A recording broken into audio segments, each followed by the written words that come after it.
today we're going to look at a simple 30-minute practice routine. You know, if you're like most people, practicing is something that you don't have really unlimited time for, so you want to make the most of every minute. But there are so many things that need to be covered to improve on, so where do you start? Well, some people get overwhelmed at everything they know they should practice, and they end up really just noodling with their guitar while watching TV on the couch for an hour. While this may be relaxing, it's not really getting you any closer to your dream of being a better guitar player. So I wanted to talk about a few things that can make the precious time that you have available with your instrument as productive as it can be. You know, establishing a practice routine is one of the best things that you can do for your guitar learning. The reason is that you just get so much more footing under you if you visit your guitar regularly, rather than in a little bit here, a little bit there. But many people just don't know where to start when it comes to building that routine of practice. Questions like, what should I practice? Or how long should I practice? Are common themes. Well, here are my best guidelines for building a regular 30-minute practice time. Keep in mind that everyone is different, so feel free to vary this to meet your preferences and your learning style and what you want to accomplish.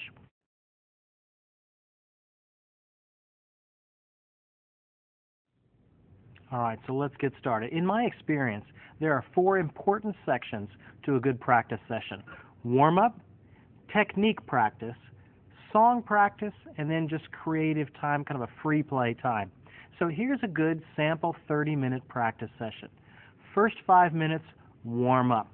And that's when you want to get your muscles ready to do the job that they need to do. Playing guitar is a physical activity, and we need to stretch out our muscles. So the first 5 minutes devote to getting your muscles ready to work. This is a time to get the fingers and the muscles stretched and moving. You can do hand and finger stretches. You know, I give some finger exercises in session 1 of Learn and Master Guitar. I also give several finger exercises in the finger flexibility foundation lesson.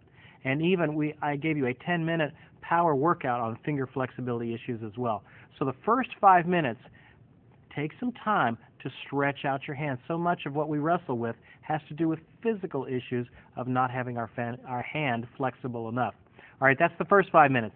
The next 10 minutes should be technique practice. Think of this as you're becoming a better guitar player in general. So whatever technical issues you may be currently working on, you know, this is the time where you're doing scales. You're doing pentatonic scale exercises or major scales or whatever the technique skill that you're working on. You're doing chord exercises. You're learning about theory. You're understanding soloing, things like that.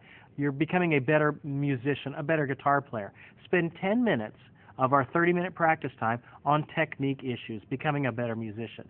All right, we're halfway through. The next 10 minutes, you need to devote all of that technique that we have gone through into some song practice. The next 10 minutes is song practice, applying the technique that you've learned to a song. You want to work on a song. So if you have a couple of tunes that you're working on or a couple of songs that you would like to learn, now's the time where you put that into action. You know, technique means nothing until you can use it in a song. It doesn't matter how fast you can do your scales or how fast you can do your pentatonic licks and all that sort of stuff. If you can't use it in a song, it's useless to you.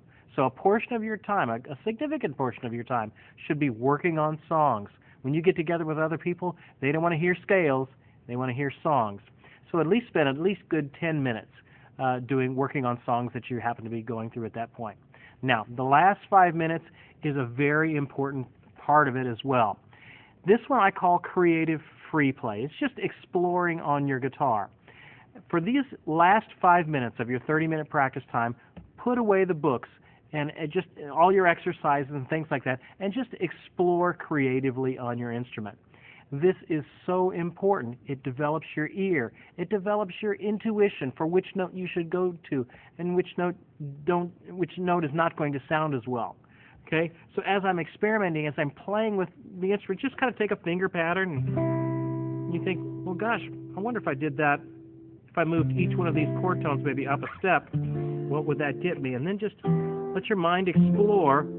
If you find a good chord form that you like, see if you can replicate that on another set of strings. Or if you have one finger pattern that you like, well, I wonder if I could play that up an octave. I wonder if I could play that on every string set. All of these little ideas of exploring your instrument are so important. This is where you do improvisation stuff. You work with a jam track, or you make up melodies on your own. This is where you maybe explore variations of a chord or an idea, see if you can play it in different parts of the instrument. All of these are very important aspects of being creative on your instrument. Just play. Put away your stuff and just play. This develops all sorts of great musical things in you. And without that last 5 minutes, you may become a great technician, you may be a great player technically, but you won't have that musicality. You won't be able to create anything because you don't have enough practice in that. Well, there you go. I found these 4 sections. The first 5 minutes, finger flexibility. Next 10 minutes, technique practice. Next 10 minutes, song practice. And the last 5 minutes of being creative on your instrument. I found that these 4 sections are vital to a good, healthy practice routine for the long haul. Now, if you don't know where to start, use these guidelines as a good place for you to start. Now, as I said, the best practice is regular and routine. You're going to accomplish more in a smaller daily practice time than one large practice time at the end of a week. You can be the guitar player that you want to be. Don't look for each practice session to be flashy and exciting. Some of them are going to be dry, but they're all doing their work. Real learning takes time, so relax and enjoy the journey that you're on. Hey, I'm Steve Krentz for Gibson Skills House, and I'll see you next time.